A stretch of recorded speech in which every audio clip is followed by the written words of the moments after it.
नन्हा गोलू और उसकी बहादुरी।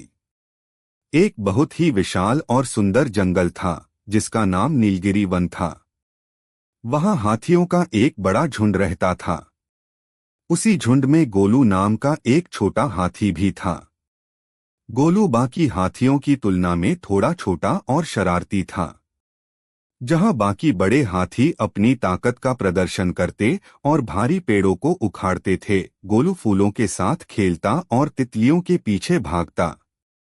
झुंड के कुछ बड़े हाथी अक्सर गोलू का मजाक उड़ाते और कहते, तुम इतने छोटे हो, तुम कभी हमारे जैसे ताकतवर काम नहीं कर पाओगे। यह सुनकर गोलू थोड़ा उदास हो जाता, लेकिन वह हमेशा खुश रहने की कोशिश करता था।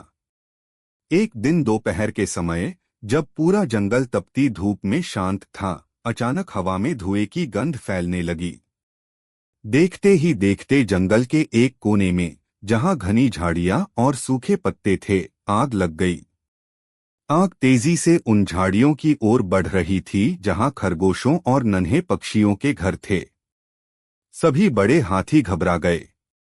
वे आग बुझाने के लिए पास की नदी की ओर भागे, लेकिन एक समस्या थी। आग जिस जगह लगी थी, वहां का रास्ता बहुत ही संकरा, नैरो और पथरीला था।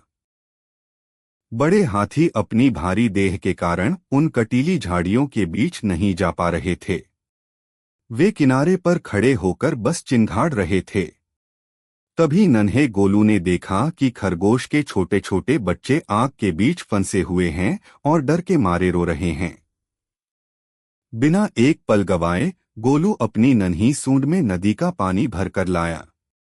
वह अपनी छोटी काया के कारण आसानी से उन तंग रास्तों और झाड़ियों के बीच से निकल गया जहां बड़े हाथी नहीं पहुंच पा रहे थे। गोलू बार बार नदी पर जाता, पानी भरता और फुर्ती से आग पर छिड़कता। उसने अपनी सूंड से मिट्टी भी डाली ताकि आग को फैलने से रोका जा सके। उसकी मेहनत और हिम्मत देखकर बाकी छोटे जानवरों ने भी उसका साथ दिया।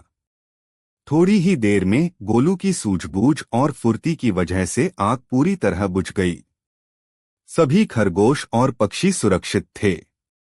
जब गोलू वापस झुंड के पास पहुंचा, तो जो हाथी पहले उसका मजाक उड़ाते थे, आज वे शर्मिंदा थे।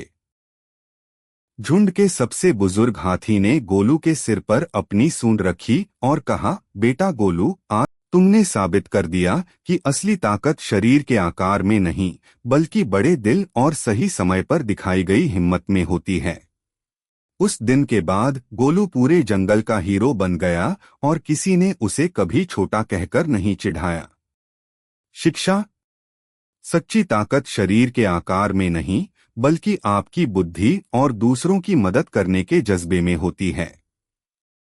कोई भी छोटा नहीं होता, हर किसी की अपनी एक विशेष खूबी होती है।